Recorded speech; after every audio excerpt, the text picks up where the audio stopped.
For over 100 years, the government has trained and deployed animals as espionage agents. Starting in the Civil War, carrier pigeons delivered messages from the front lines. Later, dolphins were trained to detect mines.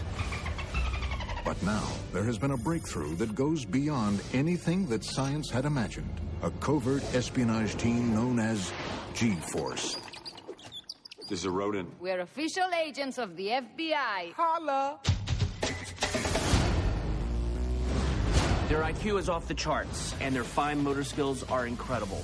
You know that their DNA is 98.7% identical to that of humans, right? No, how would I know that? Agent Blaster. Weapons and transportation. I'm pretty sure this is animal cruelty, but I love it. Yeah! Agent Juarez. Martial arts with a secret weapon. Whoa. Agent Speckles. Cyber intelligence. I'm setting up a worm to decipher. You're a genius. I'm a mole. I got a thing for worms.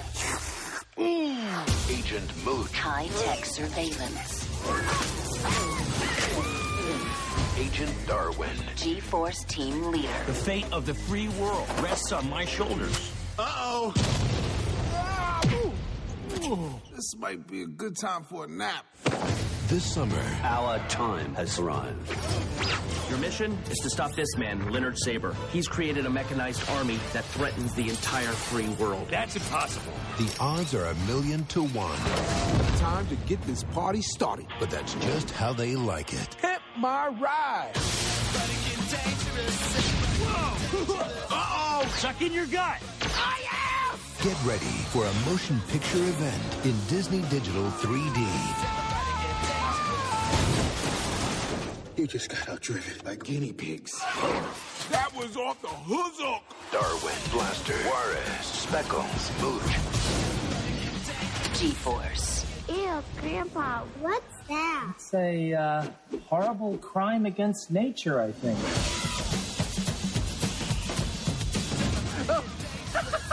Hello and welcome to The Complete Works, an in-depth look into the career and filmography of Nicolas Cage. My name is Mike Smith. Joining me on this journey into the depths of true Cagedom is my friend, co-host, and fellow Cageaholic, Mike DeCriscio. How you doing today, Mike? I am doing well. It's another day where we get to record a podcast about a Nicolas Cage movie. Right. And that I'm thankful for. Well, I'm glad, Mike, and I'm glad you're thankful because we're going to get into a really interesting Nicolas Cage movie in a bit. Produced by Jerry Bruckheimer, his longtime collaborator. I believe this is the 6th or 7th movie they've made together. At this point, I've honestly lost count. I didn't check.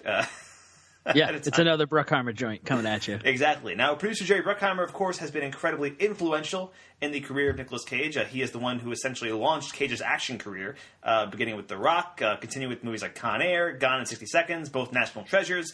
Now, Bruckheimer had enjoyed a long, successful career as a producer throughout the 80s, 90s, and 2000s. In addition to those movies, he was also a producer of Beverly Hills Cop, Top Gun, Bad Boys, the Pirates of the Caribbean series.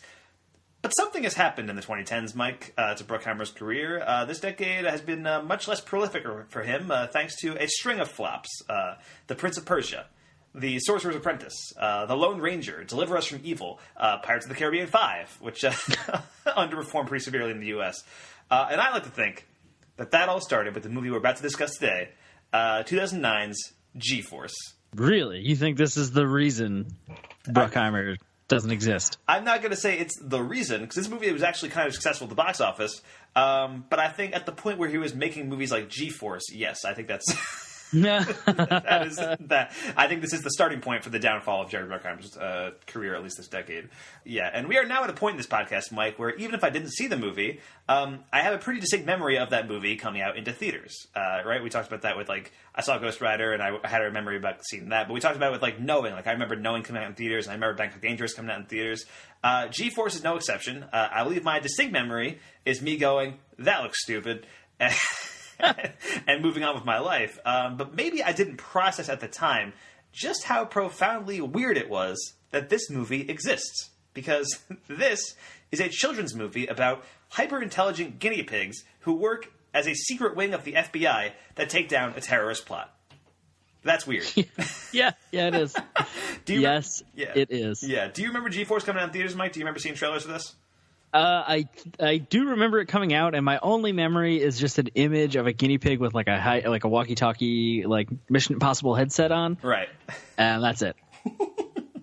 So yes, it's a similar situation to you, I guess. Yeah, fair enough. So the idea for this movie actually came from director Hoyt Yeatman's son, who was 5 years old when he came up with it. And yeah, that sounds about right. That all tracks. Yeah, Yeatman was primarily a visual effects artist who had a relationship with Bruckheimer. He worked on several of his movies, like The Rock and Con Air and Armageddon. He was also one of the co-founders of DreamQuest Images, the visual effects company that broke new ground with the underwater effects for James Cameron's The Abyss in 1989. They won a special Oscar for that. Wow. So he was a pretty big name in the visual effects world, and Yeatman brought his son's idea to Bruckheimer, and Jerry liked it so much that he hired Yeatman to direct, and it still remains the only film that Yeatman has ever directed. And since then, he's only got one more credit on his IMDb, and that's as a visual effects supervisor on Bryan Singer's Jack the Giant Slayer in 2013.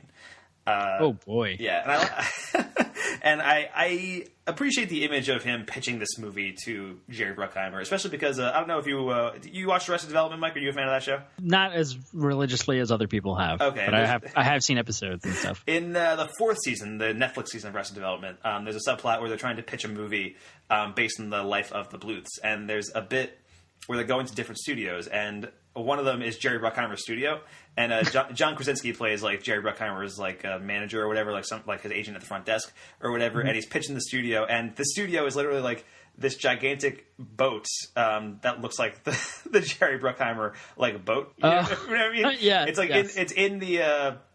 The Bruckheimer boat is like in the background of the scene, and John Krasinski looks back to the boat and looks back, and he's like, "Yeah, Jerry's not going to get off the boat for this one." But this is a movie that Bruckheimer got off the boat for, Mike. This is G-Force. Yes, and it's actually the very first 3D film of Jerry Bruckheimer's career too, which is interesting to note. This being 2009, tons of theaters were getting equipped with 3D to prepare for the pending release of James Cameron's Avatar, which popularized 3D in a big way. And to write this guinea pig epic, Bruckheimer enlisted two screenwriters familiar to this podcast. Cormac and Marianne Wibberley, the husband and wife duo, who wrote both National Treasure movies. Look at that. Yeah, so definitely some experience writing some family-friendly Bruckheimer Disney entertainment, so that's something. As for Nicolas Cage, he provides the voice of Speckles, a star-nosed mole who is described as the brains of G-Force on Wikipedia. And... Amazing. Yeah, and to this movie's credit, it boasts an absolutely killer cast. So the cast for this is pretty incredible, Mike. Yeah, I agree. The lead guinea pig is voiced by one of our very favorite actors who starred with Nicolas Cage once before in Matchstick Men, and who just won himself an Oscar this past weekend. Academy Award winner Sam Rockwell plays Darwin the guinea pig in this movie. I think really star of G-Force should precede Academy Award winning, but... Yeah, well, when he walked up to the Oscars, they said Sam Rockwell was the star of 2009's G-Force, directed by Hoyt Yeatman. That's what they said. That's what the little blurb said as he was walking up to the stage. So yeah, that's pretty cool. And then the rest of the voice cast includes Tracy Morgan as Blaster, Penelope Cruz as Juarez, and that's a Captain Corelli's mandolin reunion right there, lest we forget. So that's pretty cool. Jon Favreau, director of Iron Man and Swingers and stuff like that, plays Hurley. Steve Buscemi plays Bucky, and that's a Zonderlei and Con Air reunion going on right there. So the third movie with Nicolas Cage and Steve Buscemi is the one where they both play gerbils. Yeah, and voice actor D. Bradley Baker plays Mooch the Housefly, and that's a role that basically just requires him to make noises, Yeah. Which is fine, because he does that a lot. He's known for his role as Klaus in American Dad. He's also in Legend of the Hidden Temple, Avatar The Last Airbender, and a whole lot of other stuff. And then meanwhile, the live-action cast of this movie is headed up by Zach Galifianakis as Ben Kendall, the human who runs G-Force. And this was released about a month and a half after The Hangover. So the world was at peak Galifianakis at this point. That was like his breakout role, and his next movie was G-Force. And he somehow survived it. And he somehow made it through. The film's villain, Leonard Saber, is played by Bill Nighy, of all people. And I should point out that it's Bill Nighy, the actor, not Bill Nye the Science Guy.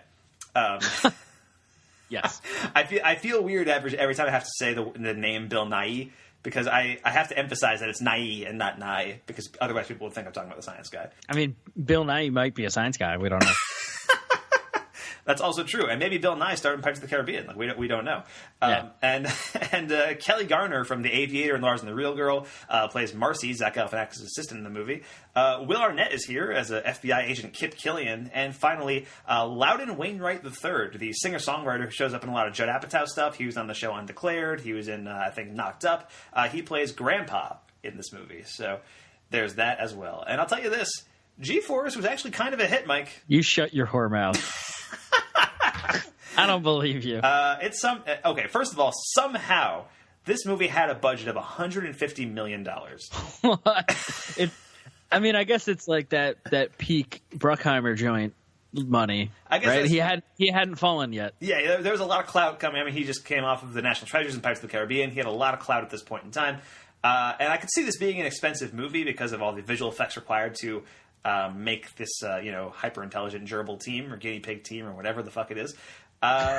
Anyway, yeah, this movie had a budget of $150 million, and it made almost $300 million, so almost double its budget. So, yeah. But if you were not seeing G-Force in the theater on the weekend of July 24th, 2009, which prime summer date right there, this was an attempt at a big blockbuster, and it succeeded. Yeah. I mean, it made money.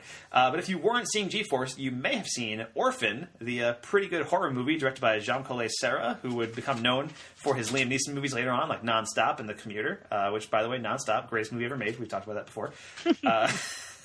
And you could have also seen the romantic comedy The Ugly Truth with Katherine Heigl and Gerard Butler, two actors who have each made one good movie and have coasted on it for about 10 years. For Katherine Heigl, it was Knocked Up, and for Gerard Butler, of course, it was 300. Right. Or you could have been one of the cool kids seeing Armando Iannucci's hilarious In the Loop when it opened in limited release that day. And that would definitely be the one to go see because that movie is amazing. But, some of you were seeing G-Force, and that's cool, too. And here we are. That's why we have this podcast. The IMDb plot synopsis for G-Force reads, a specially trained squad of guinea pigs is dispatched to stop a diabolical billionaire from taking over the world. So, Mike, what are your overall thoughts on G-Force? Oh, man. G-Force is the longest 90 minutes that have ever been created. That's ever existed. This movie exists in some weird time loop sync thing. Right. I don't understand how I aged 45 years while watching this 90-minute movie. I tell you, I mean, I had to watch it in 20-minute chunks, just because I didn't want to sit down and watch it for a full 90 minutes. I had to watch it for 20 minutes at a time and go and do other things and then come back to it. Yeah, G-Force is not great, man. It's not great. No, which is so weird. It's so weird that this cast, I guess it's the writing, I guess. But this cast is incredible on paper. And you look at that and you're like, hell yes, we're going to make an awesome movie. And it's going to be, when Bruckheimer in 2009, like you said, coming off National Treasure and Pirates of the Caribbean, it's going to be this big, silly, adventure movie with this cast, I guess, right. Was the thought process. Yeah, if this was a live action, if they weren't playing guinea pigs and they were just playing humans, this would be pretty good. Yeah. And then you're like, but wait, they're guinea pigs. And then it just all falls apart. Immediately. My favorite thing is when you and I were discussing this movie, or you were telling me about this movie before I had seen it, and it just kind of cold open starts. They're already on a mission and all this stuff, but it's just they're guinea pigs, and they don't take 1 second to set that up at all. It just exists in this world. Yeah, which honestly I kind of appreciate that they just threw us into this world of guinea pig secret agents. But I feel like they could have just taken a little bit of a step back. That sequence goes on for a long time. That's a 10-minute sequence right there. Yeah. And then afterwards, there's a cursory explanation, oh yeah, well I'm Zach Galifianakis and I made intelligent guinea pigs and I trained them to be secret agents. And I'm all right, but why? Why did you do this? And there's never a plausible explanation why he did this. He spent so much time wondering if he could. He didn't stop to think about whether he should, and that's basically. I think that's the entire thesis behind G-Force, quite frankly. Right. I think G-Force, it's occasionally a pretty inventive movie. I think there are a couple of sequences that I enjoyed, and there are a couple of performances that I enjoyed. I think it's a fun idea, and I like the idea of an action movie for kids, which is kind of what the National Treasure movies are, Right. And G-Force could have been in that line, but for a much younger set of kids. I could see this being action movies for 5-year-olds. Kind of thing. I think that's basically its target demographic, and it must have succeeded because it made almost $300 million. But yeah, I don't know. It's just nothing about G-Force really worked for me. There are a couple of fun action sequences, which Bruckheimer is pretty good at doing. But they're all in service of the most basic kind of go-for-broke kids movie that trades in, just cute characters, fart jokes, adult references, instead of anything like resembling an actual story. Yeah, and there's also a very odd, I don't know if it's like an Uncanny Valley thing going on with the G-Force. Not that they look so much like real guinea pigs. I'm freaked out. But more so, it's like, that's Sam Rockwell. and right. I don't know. It's a very odd thing. I guess I don't know if it's a personal thing with me now, having been kind of not involved in the world of voice acting. That's not what I'm trying to say. Immersed, maybe, with Critical Role and following a lot of prominent voice actors on Twitter and all this stuff, and becoming aware of them, of the actor that's doing these voices, that do that for a living. That when you go see a live action actor. I don't know how to phrase that in a weird, an actor who generally trades in live action stuff, doing a big, because a lot of times what happens, big Hollywood movies will cast big name actors, and Sam Rockwell wasn't exactly a big name actor. He was a pretty popular character actor, but they will cast known actors in these voice roles for kids movies and stuff like that. I think DreamWorks really popularized. I mean, Pixar does it too, but DreamWorks really popularized it with Shrek.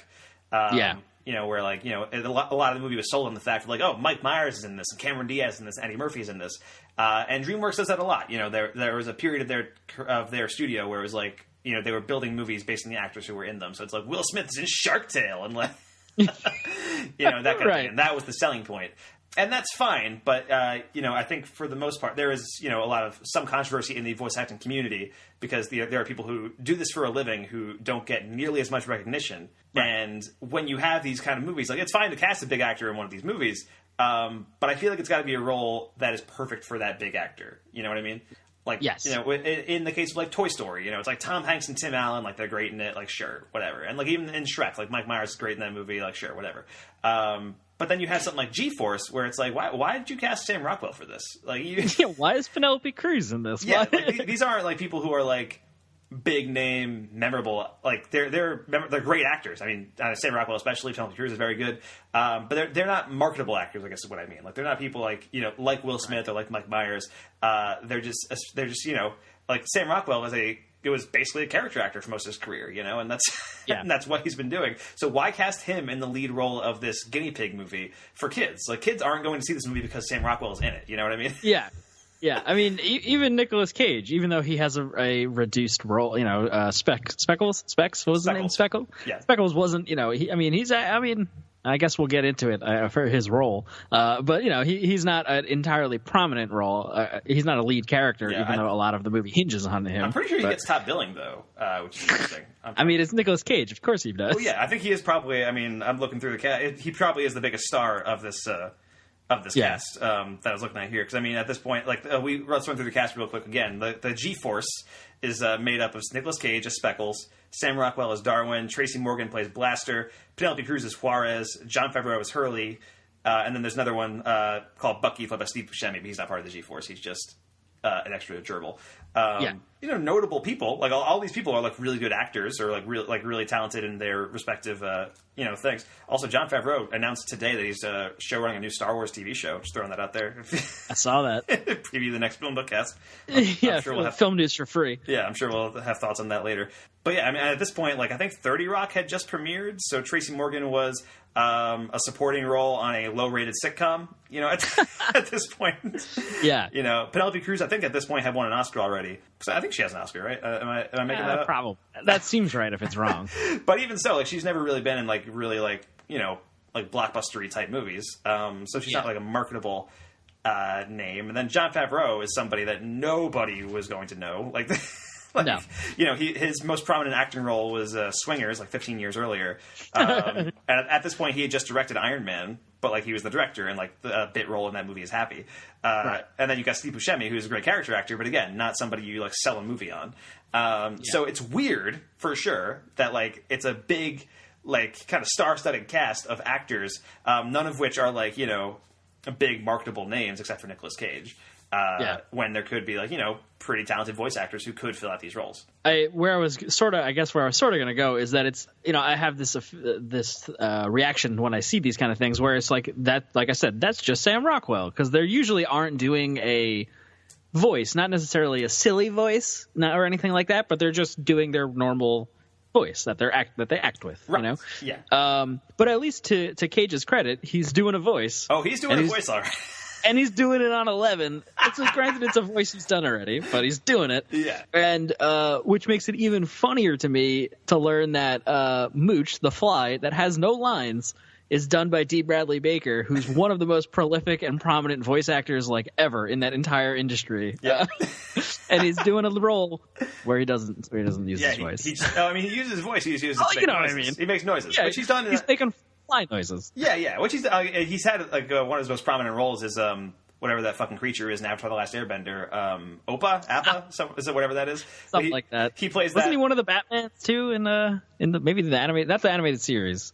Maybe. But what I'm talking about is this Appa creature or whatever. That doesn't have any lines. It just makes noises. It is something that he's done before. It's something that I think most voice actors do at some point. Just do a role where they just make noises like brr, brr, brr, brr, and that's like.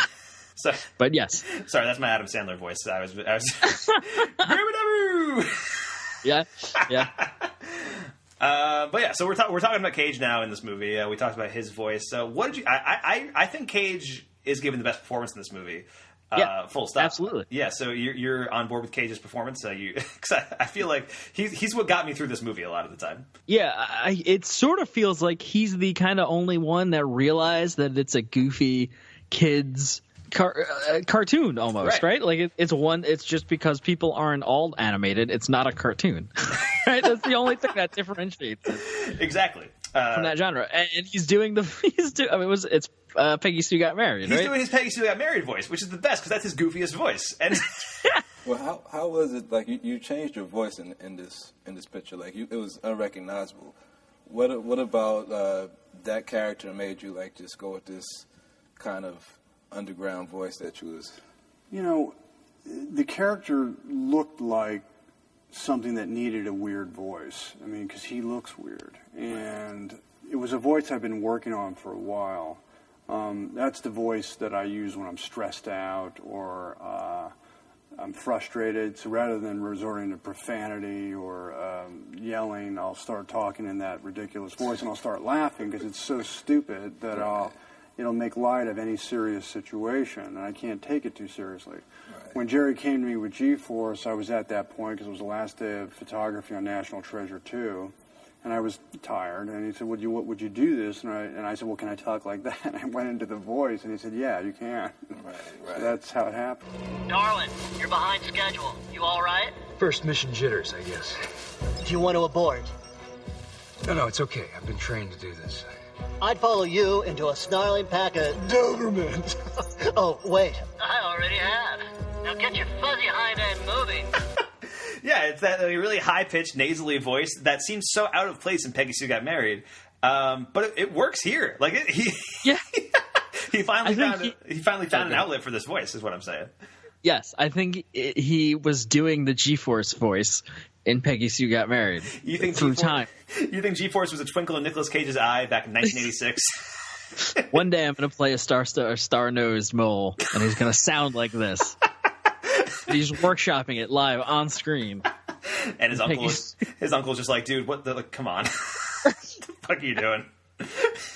Kathleen Turner is giving an Oscar-winning performance, and you are doing this voice. Yeah, exactly. To be fair, I really like Cage's performance in Peggy Sue Got Married. Yeah. Primarily because of that voice. But yeah, his voice here is fantastic. And yeah, Cage plays Speckles, the star-nosed mole, who turns out to be the villain of the movie. He betrays G-Force. He's the traitor. Or, more accurately, he is the mole. And it's fine that the mole is the mole. That could almost be kind of clever. But then the movie calls attention to that fact, really blatantly, and it's all right, that's not clever anymore. Now you ruined it. So at the end, Tracy Morgan even says man, I can't believe the mole was the mole, and he does he turns to the camera. Yeah, turns to the camera, winks, and it's not even the gerbil anymore. It's just Tracy Morgan live, just being yeah.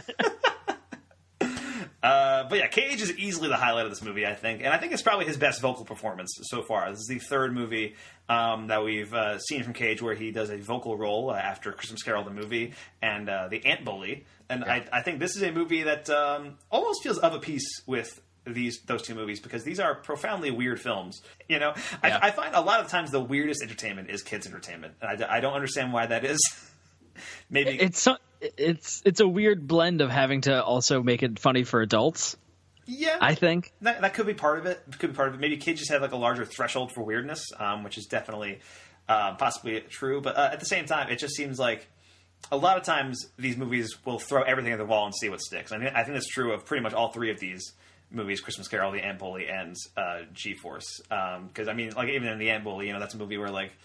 Remember there was the decapitated fly head thing that oh my happened? God. It was fucking horrifying. Like that's oh, we got something to talk about for G-Force then too. Ooh, what do we? I mean, I okay. So I'll be clear here. I watched this movie like 2 weeks ago when we were supposed to review it, and we had like scheduling issues delayed it. I only have like vague memories based off my notes on what G-Force was. So if you have something to talk about, Mike, please feel free.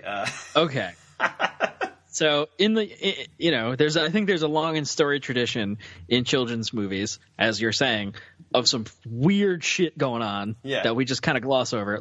Even Andy in Toy Story blowing shit up. Right. Although, I mean, that's kind of the plot of that movie, but you know what I mean. You mean Sid from Toy Story blowing shit up? Sid, that's what I meant. Yeah, Andy's the good guy, man. Come on. Andy's the one with Andy's a heart of gold. Don't. Yeah, that's right. I regret accidentally sullying his memory. Yeah, don't disparage Andy, man. His memory. Yeah.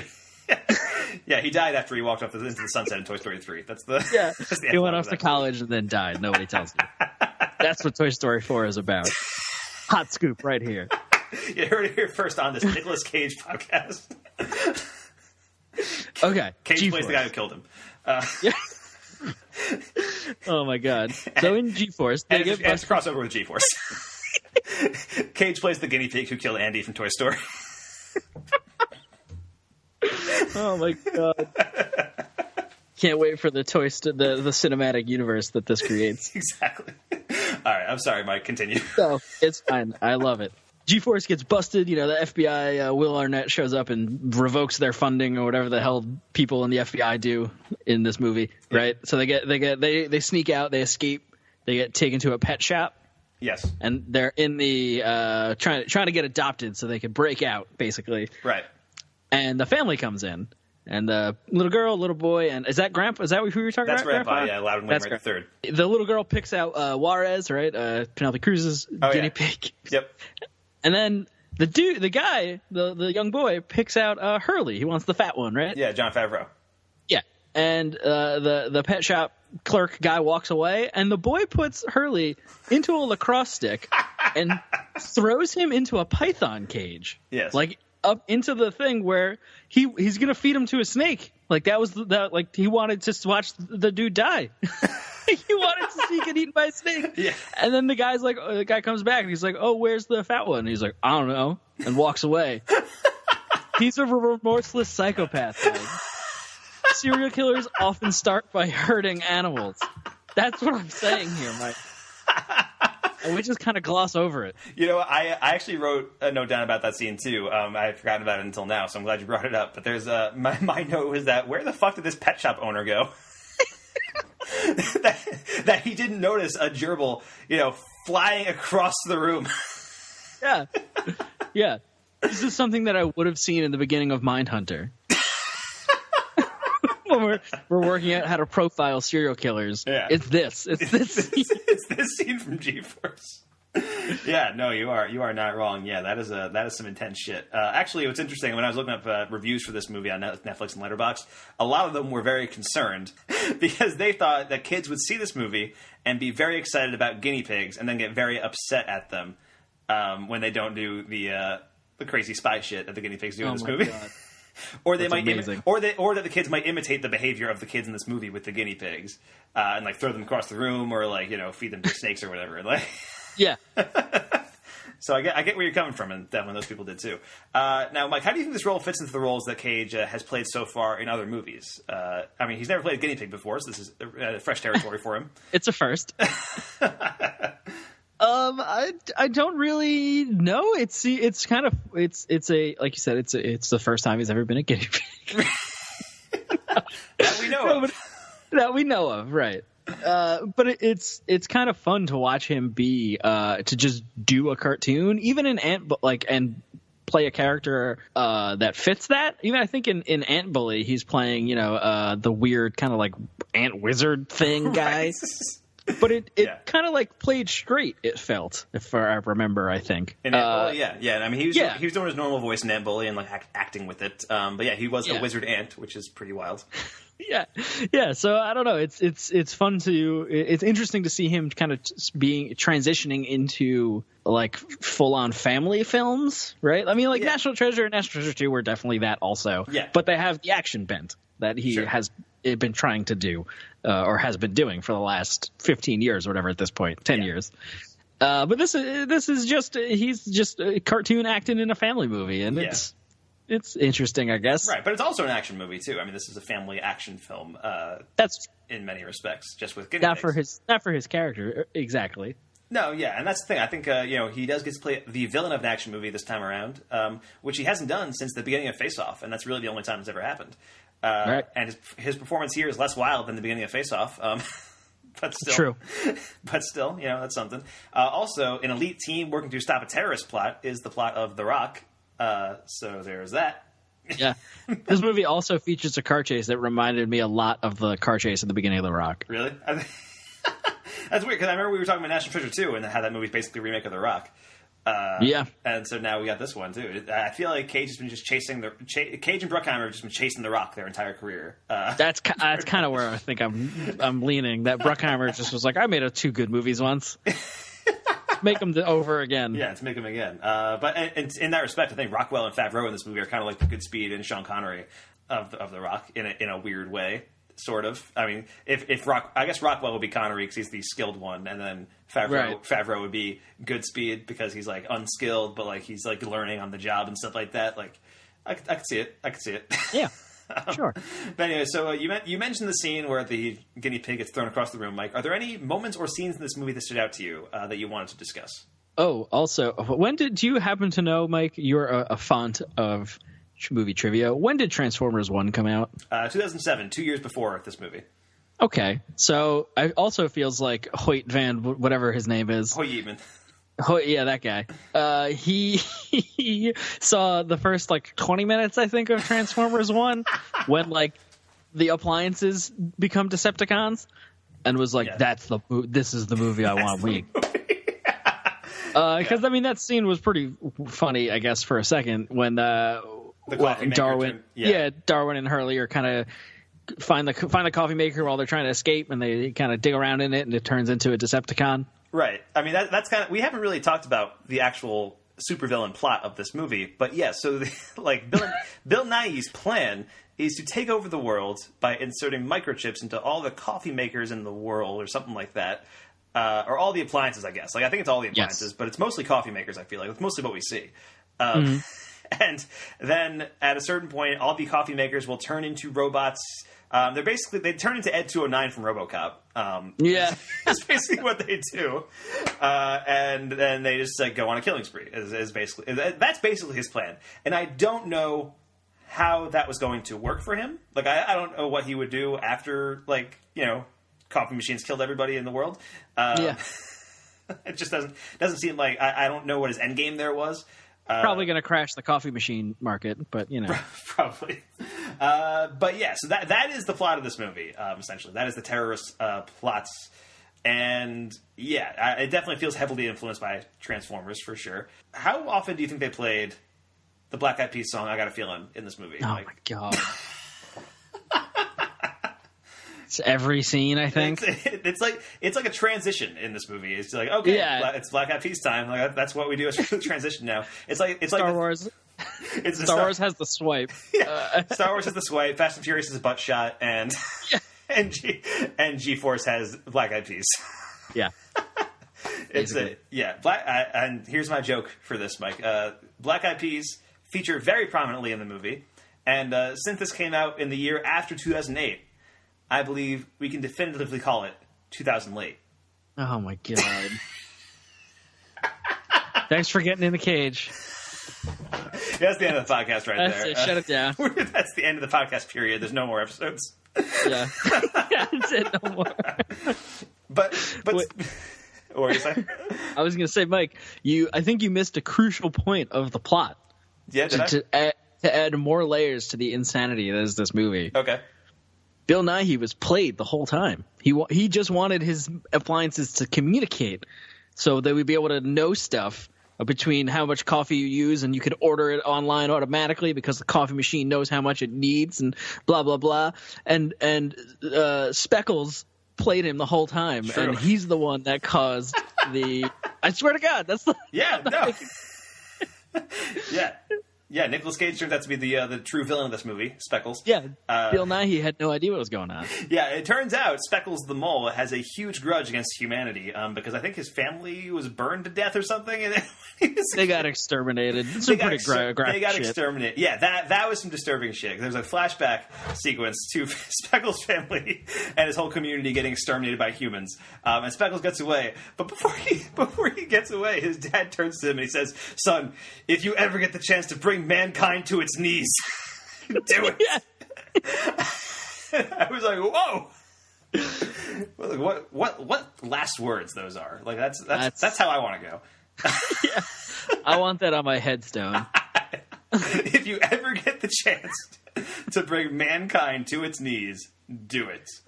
So yeah, Speckles is pretty definitively the bad guy. So much so that at the very end, he actually says to Darwin, "I am the bad guy now." Just so everyone knows. We're all on the same page now. Exactly. So that whole thing was insane. And then the movie does sort of like an about face on Speckles. Like he redeems himself at the end. I think he helps save them because he realizes the error of his ways.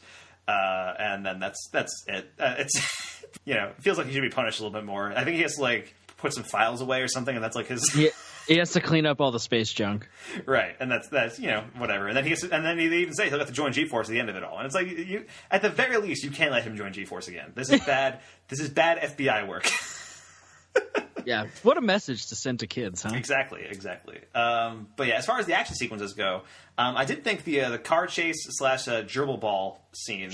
Yes. That was kind of fun. That was pretty entertaining and pretty inventive, and they had fun with having the different guinea pigs and the different balls and transforming and doing all kinds of crazy shit. And yeah, I enjoyed that for sure. That was entertaining. But speaking of Black Eyed Peas, we mentioned that before. They play a lot in this movie. But this movie also has very specific 2009 era cultural references that I think are just they date the movie in a weird. At the beginning of the movie, Sam Rockwell's character Darwin is. Breaking through a wall or something, and he's singing to himself a Pussycat Dolls song. He's singing oh my god. He's singing. I think he's singing "Don't Ya." Is he singing "Don't Ya"? Yeah. He's "Don't you wish your girlfriend was hot like me?" Or but he was singing about hamsters or something. I don't know. I don't know. There might have been a blowtorch thing because that's what he's doing. I don't know. I think that's what it was. "Don't you wish your blowtorch was hot like me?" or something like that. And it's yeah, it's 2009. That's what it is. And a lot of times they'll just quote famous movie lines, and that's the joke. That's the whole joke. That's the whole joke. There's a part where one character says, "I love the smell of napalm in the morning," in Apocalypse Now. There's one part where Tracy Morgan quotes Top Gun. He's like, "I feel the need for speed." There's one part where they quote Die Hard, and they say yippee-ki-yay, and then they say something else. I don't remember what it was. Some kind of censored version, because obviously they're not going to say motherfucker. So it's how awesome would that would have been amazing. Yeah, I think he says what's Bill Nighy's character's name? I don't remember. It's Luke. I completely blanked on it. I have it written down. Hold on. He says yippee-ki-yay, Mr. something. Mr. Falcon? I don't remember what. It's not Mr. Falcon. Leonard Saber is the character's name. You say Mr. Saber or something like that? I think that's what it is, yeah. Okay. Yeah, it's, whatever. Sure. But yeah, anything else, Mike, that you wanted to bring up? I mean, I did want to just throw this out there that there's 3 mice that are in the cage with Hurley and Steve Buscemi's character. And the 3 mice are just a direct ripoff of the 3 aliens from Toy Story. It's just straight up. Holy! I was trying to place I knew it was something, and I couldn't remember what it was. They speak in unison, and they have a reverent tone to everything they do. They're just the 3 aliens, but they're mice. Yeah, that's all. I want to also highlight the second scene in which the young psychopath serial killer to be features prominently, where he puts a blaster in the remote control car and he like jumps him over the trucks and stuff. Yeah. And then he spins him around and jumps him towards another car that has like jaws on it, and it's like opening and closing, and Blaster evades it. Yes. In a mightily acrobatic feat. But like that kid wanted the Blaster to get chopped in half by this car. Yeah. To be fair, that seems kind of dope. It was pretty chill, and then we get that awesome Top Gun quote. Exactly. Oh my God. But yeah, that's the whole breakout sequence with Blaster and Juarez, where Tracy Morgan, Penelope Cruz, and he like saves her and she saves him, and it's like a whole like there are fun action beats in this movie that are only slightly hampered by the fact that they are guinea pigs. I agree. Yeah, it's whack. It's a whack movie. It's whack. It's whack. Now who's 2000 and late? That's way before 2008. That's 2000 early, if anything. All right. Well, thanks for getting to the cage again. Shut it down. I had another scene that I wanted. Oh, I mean, I remembered. Let's talk about Steve Buscemi as whatever the Bucky. Bucky, the Winter Soldier. The Winter Gerbil. There it is. Let's talk about Bucky. What do you want to talk about, Mike? He's fun. He's another. That's another character / performance from Steve Buscemi that recognizes this is a cartoon, right?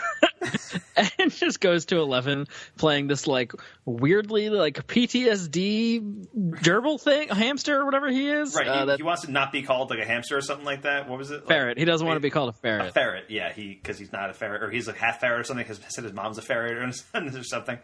Yeah, it's some which like also borders on weird like racist tones.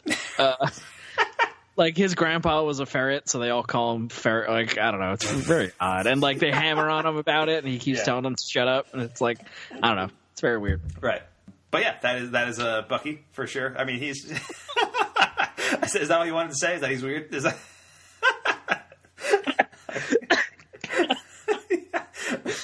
Sorry, you were drinking water during that. You can't do that to me, Mike. I expected you to also have something to say. I watched this movie 2 weeks ago, man. I barely remember it. I remember Cage's silly voice. And that's it. That's all I know. Okay. But yeah, no, I remember like Bucky has like a contentious relationship with Hurley, right? That's a thing. Yeah, yeah. And then he turns out to have like a secret tunnel underneath the cage, right? That was a thing too. Yes. And then he shows up again at the end. Yeah, he's just he's around. He's a. Yeah. I have very little thoughts about Bucky, to be quite honest with you. You have no strong opinions either way. I am the neutrinos from Futurama in the situation. Okay. Yeah. Fair. If I die, I tell my wife I said hello.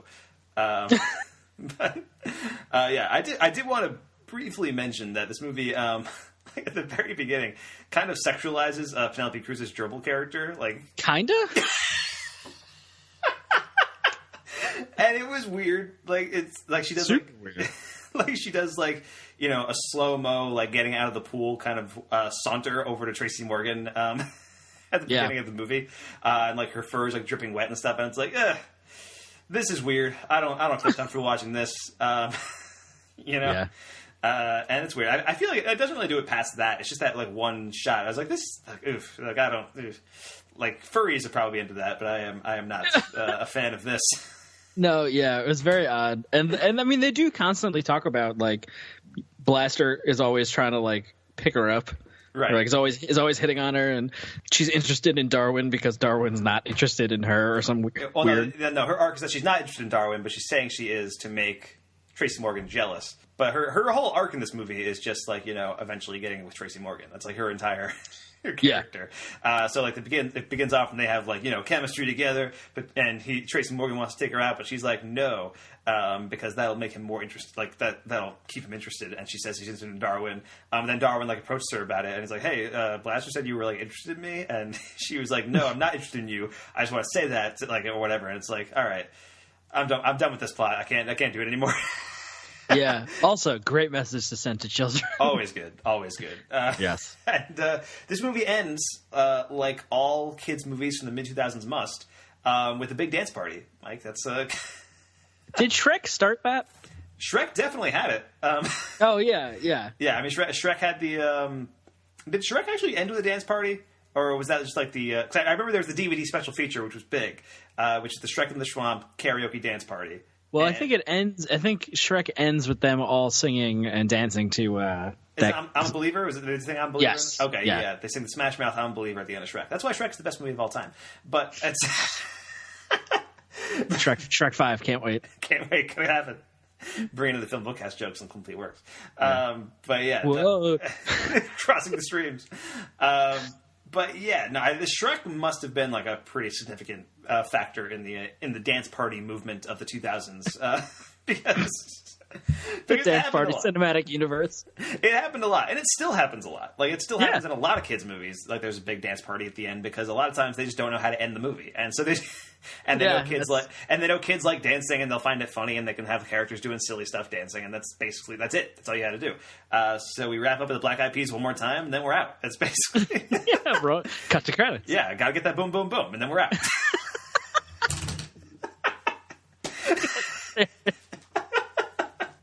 Oh my god. Yeah. Anyway, do you have any other thoughts about G-Force, Mike? Any other scenes or moments or characters that you wanted to bring up, or should we wrap this up? Just tell me what the people have to say, Mike. Yeah, let's do that. Let's move on to Netflix reviews and Letterboxd reviews for G-Force, starting right now. Here's a 1-star review of G-Force. As I sat watching this movie, I couldn't help but smile at how much of a failure this movie is. Burn. To sum it all up, a bunch of guinea pig spies roll around, deliver poor dialogue, blow up kitchen appliances, and try to insert awkward potty humor to lighten the mood. The plot line was so out of sync, I should have just went into another theater and started watching what they were playing in there. Trust me on this, if you don't want to have to sit through 90 minutes of potty humor, unbelievable storyline, and sentimental love muffins, do not watch this. I do not know what he means by sentimental love muffins. Yeah, what? I have no idea. Let's go to the next one. Here's a 5-star review of G-Force. I think G-Force is a cool movie. I think it is a movie that the whole family will enjoy. 5 stars, good movie. I'm not trying to spoil it, but the ending is so good. If you like action and secret agents, then this is your movie. If you like it, you are too good of a person to be alive. Thought that when I first saw the movie, I would want to be a secret agent so bad that I was raising money to get spy gear. That is how good the movie is. So I'm glad the movie had like a positive effect on somebody's life. Is all I'm saying. It's nice that person's parents let them on their Netflix account. Exactly. Now we're going to do some Letterboxd reviews. Here's a 3-star review of G-Force. This is a pretty short one. When they played the same Black Eyed Peas song for the 3rd time, I thought, yes, this is indeed my shit.